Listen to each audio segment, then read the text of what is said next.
भिडियोमा नछेक्ने गरी पूर्व पत्रकार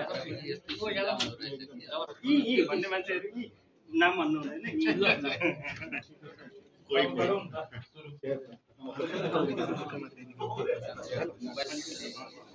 हल्ला कम गरिदियो हल्ला चाहिँ कम गरिदिनु होला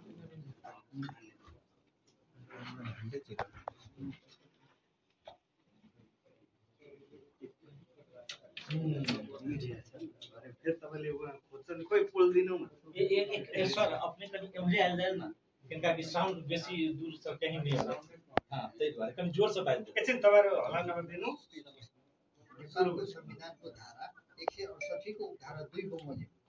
देश सभामा प्रतिनिधित्व गर्ने दुई वा दुईभन्दा बढी दलहरूको समर्थनमा बहुमत प्राप्त गर्न सक्ने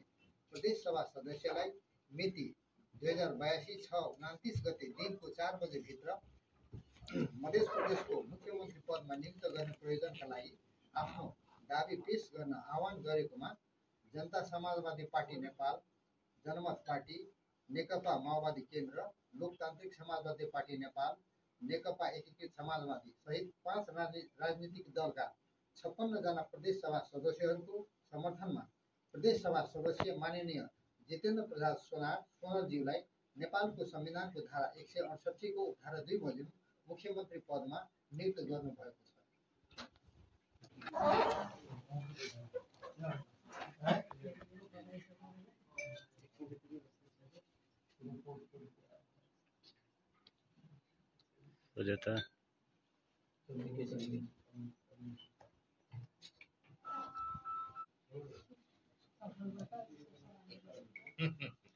बधाई सर।